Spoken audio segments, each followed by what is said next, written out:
and this is the past part first of this.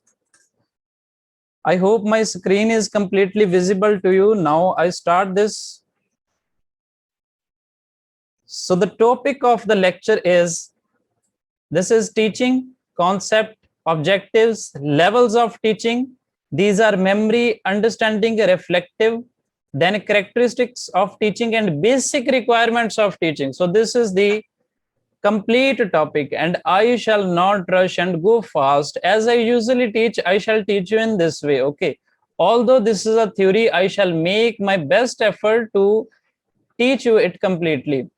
So as per schedule, this topic has been given for 2 days. This is 21st of June and 22nd of June, because I believe that it could not be covered in 1 day, because this is important. These things are important. These are levels of teaching.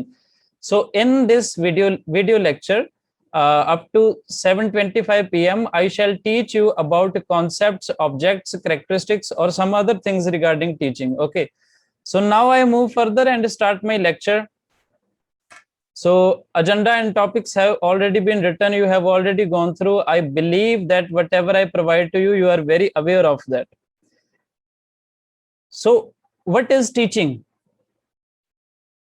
Before studying these topics, I must tell you, one question is expected only. Okay, one question is expected from all these topics.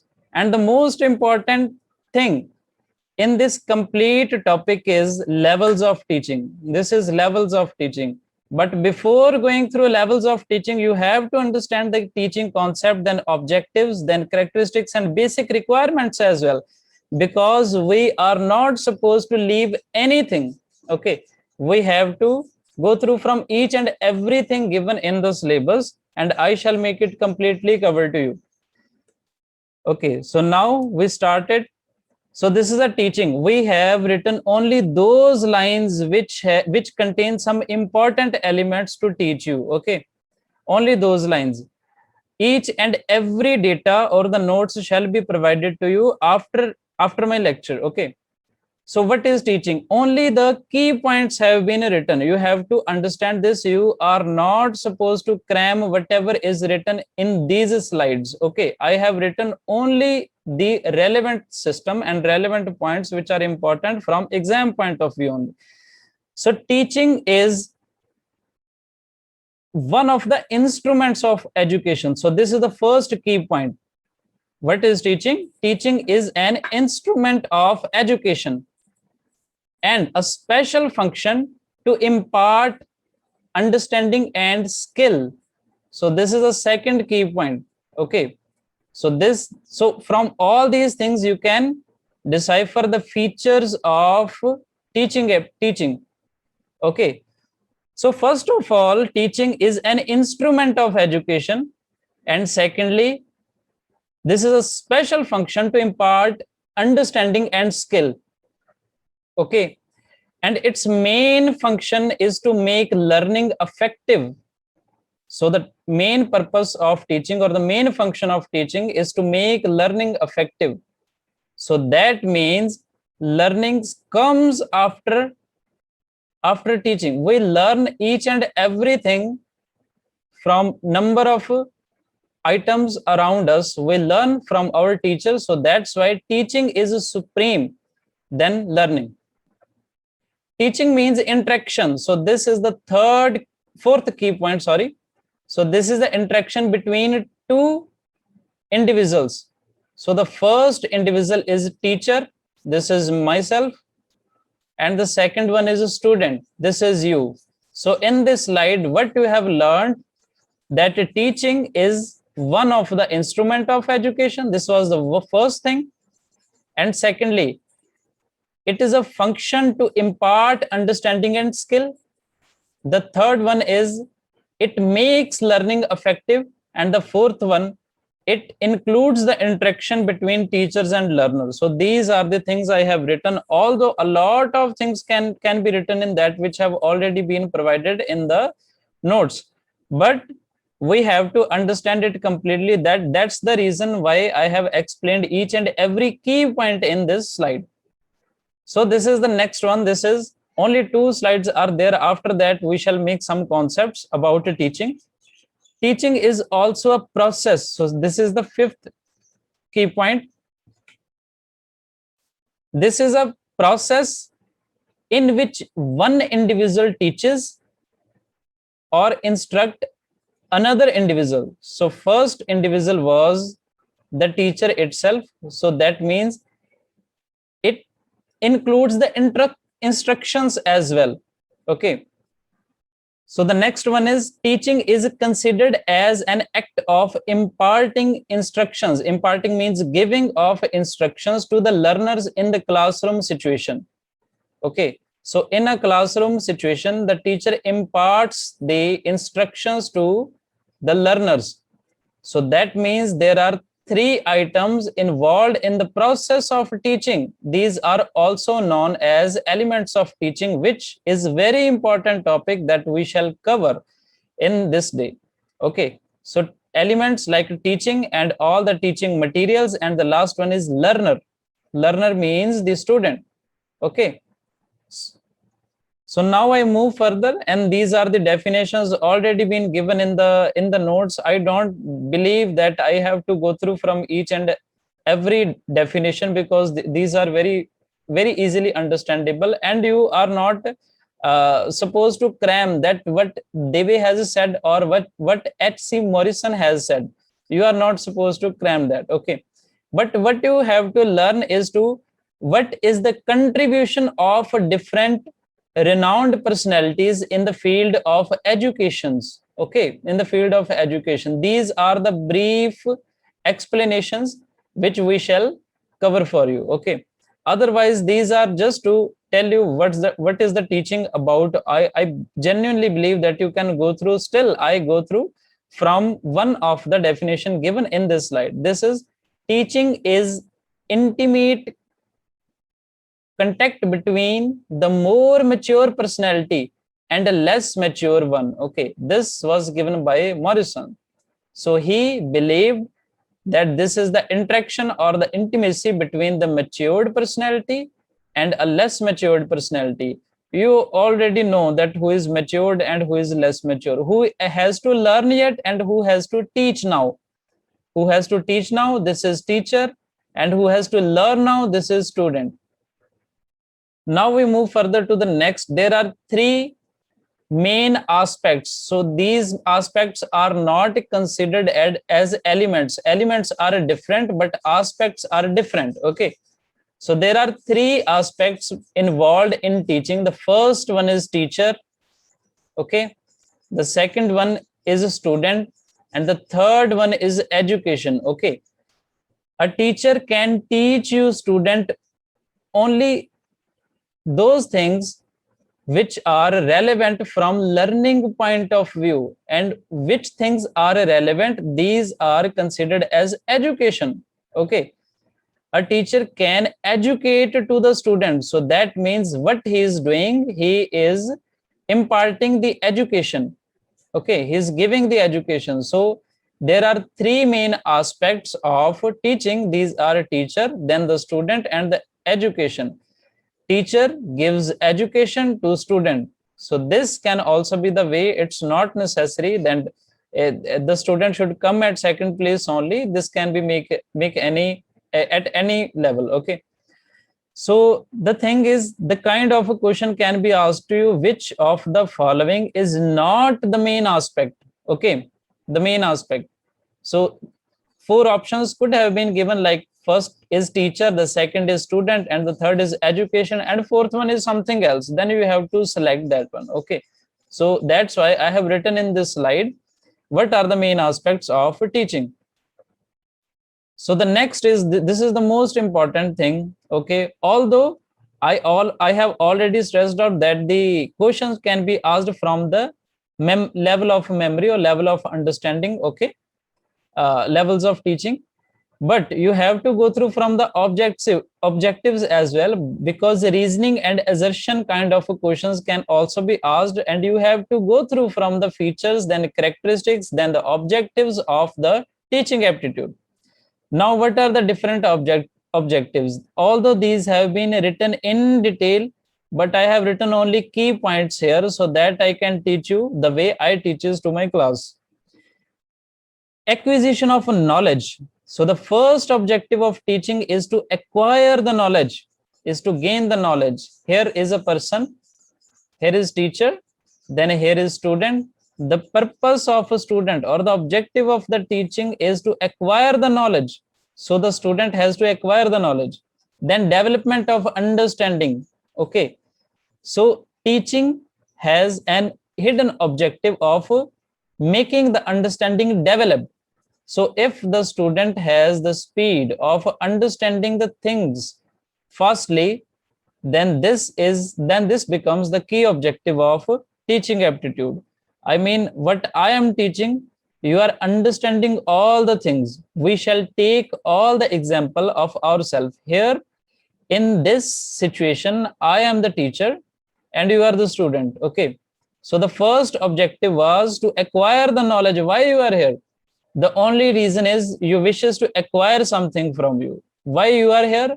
You want to develop your understanding about the subject matter. Okay. Why you are here?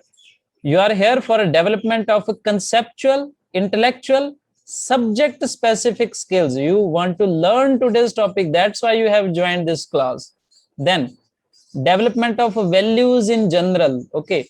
By going through from the subject matter, you can understand the values of different things, the value of time, the value of money, the value of relationships, and much more. Okay. So this is also the purpose and objective of teaching. Then next, why you are here? You have to change your behavior.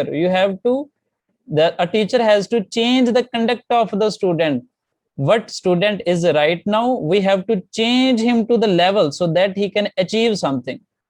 So the next one is to improve the learning skills of students. Why you are here? Why I am teaching you? The only thing is I want to improve your skill. Then I have to make you think critically. I have to make you write something. I have to make you creative. I have to think you like all the things in a hypothesis manner. Okay, so this is also the objective of teaching. And the last one is to provide a social and efficient member of a society. My purpose or the purpose of teaching is to provide a social and efficient manner. If you will study, then you shall become something, like you can grow to the level of assistant professor or you can apply to job somewhere. So that's why you shall become an efficient member of the society. So now we move further. These have also been given in the syllabus. This is also the part of syllabus, like what are the different qualities of a good teacher. Okay, so these qualities a teacher should possess. I have not written each and everything in detail, okay, because this is not the way of my teaching to write each and every line in the slides and explain this, but I have to tell on the basis of my understanding, because I genuinely believe this is the way to teach a student efficiently. So general academic background, a teacher should have a quality of possessing general academic background, means highest. He should be a postgraduate. He should be holding the degree of philosophy of doctorate, then NET, then JRF. He should have very good academic background. Then professional efficiency. He should be good enough to teach something. He should be good enough to make the student understand what the concept or the subject matter of the subject is. Okay. Why you have joined me? Because you have gone through some of the live video lecture and explanation video or much more things about us. Okay. It's been a five years experience of teaching now, right now. This is the reason why these things are important. Only then the students can obey the teacher, if a teacher possesses the professional efficiency. Okay. So the third is personality traits. A teacher should have love for his students. He should have a man of character. He should be emotionally stable. He should not show his uh, emotional system in the classroom. Okay. He has to tackle about all the emotions he is possessing. Then he should be a good expressor. He should express each and everything in a way that it creates interest in a students to learn. Then he should have a good sense of humor as well. Sometimes the classroom situations are not good, okay, these are adverse. Then the teacher should possess a good and best kind of sense of humor, so that the situation changes and the student again increases the interest to in the learning. Then social traits, he should have the social traits as well, okay. He should be a very good member of society. Then he should have a leadership quality as well. Only then he can lead to his class. So these were the qualities of good student, good teacher. Then these are also the kind of inspiring teachers quality, like enthusiasm, then positive relationship, then flexibility, then purposeful and relevant teaching, safe and simulating classroom situation, positive classroom management, then a reflectiveness and collaboration, then innovative teaching. He should possess all these things in him. Only then he can make the greatest contribution towards the student. And these are the next and important thing. These are the roles and functions of a teacher. I shall not go line by line everything, but I shall try my best to explain the relevant things only, because you shall be given the complete notes of these, and these have already been explained in that. My purpose should be to go through from the subject matter or the concept only, okay. So what should be the roles and functions of the teachers? His role in teaching should be to teach his lessons regularly. He should bring in relevant techniques and methods. Okay. The second one, role in planning. He should decide how much work is to be done in a particular month. That's why we have given you a proper schedule, and we shall follow this strictly. Then role in organizing. He should convert or divide the syllabus into units, classification of students, construction of a timetable. So this is the role of a teacher in organizing, okay, as we have already done this in our batch as well. So these are the next one, a role in supervising. He should supervise his pupils, means his students. He should take note of their daily work, then he should take note of their homework, their work habits, their behavior, and he should supervise not only one but each and every student.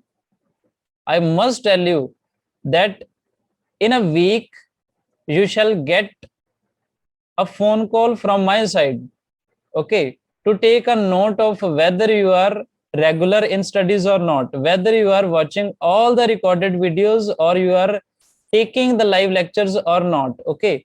I shall make a phone call to you and get note of you, and if you are not regular, then I have to take care of this as well, okay. So this should be the role of a teacher in supervising. Then a role in guiding. Sometime you can have the trouble, okay. Sometime there are sometime in this classroom the students do not pay attention to what the teacher is teaching, so we have to guide them, okay. Sometimes there are queries, there are questions of the students. Only then only those teachers are considered to be good and the best, who are guiding the students in case of the trouble that students are facing. So this is the sixth one. This is role in evaluating. We have to evaluate your work, okay, from time to time.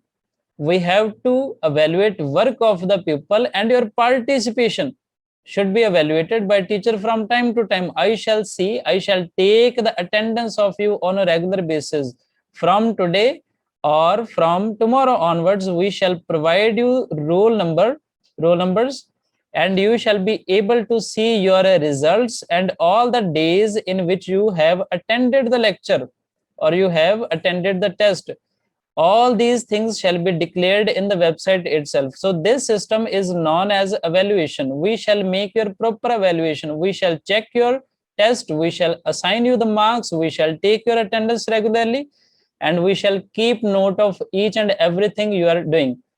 I must read the last line. This is, evaluation will point out weakness in teaching and learning process, and the teacher can adopt suitable remedial measures. So these things you have to go through. So the next one is a role in a recording. Okay, we shall make your proper record. Although these seems to be seems to be very similar, but this is somewhat different, like admission, then attendance scores, different tests. The teacher may also required to maintain school records. This is from the specifically from the school or the educational institution point of view, such as property register, supply of equipment, issue of books, etc. A teacher has to keep record for not only his students but for the school's accessories as well, whatever has been given to him in the aid of teaching. So the last one is role in maintaining the relationships. We have to maintain the relations with you as well. Although I am your teacher, I have to teach you, I have to take notes of your preparation. Okay, I have to take care of each and everything, whether you are regular or not. And in this way, I can make you phone calls as well. Okay, so in this way, we shall make the relationships with you. It is the duty of the teacher to maintain good relations with his people, their parents, the general public. For this purpose, parents teachers association may be organized by the teacher. So this can be organized, and you would have observed that schools nearby to you holds these kind of associations. Okay, so now in this way, I have taught you a lot of things regarding the objectives of teaching, then roles of teacher, then the different qualities a teacher should possess, what should be the different aspects of teaching. So it's 7:25 now, and I shall take the next lecture at 7:35. The reason is that we have to record the all the key points and all the concepts separately. And this is the reason why I have to take the interval of 10 minutes. Then today I shall move further and I shall teach you till 8 p.m. Okay, so now there should be an interval of 10 minutes. The login credentials shall be same and you have to join this. And in case of anyone is having an issues, they do not have to bother. They can just explain. Then we shall provide them whatever I have taught in all these slides. Okay, so just I will meet you after 10 minutes. This is 7:35. Thank you so much for joining this lecture.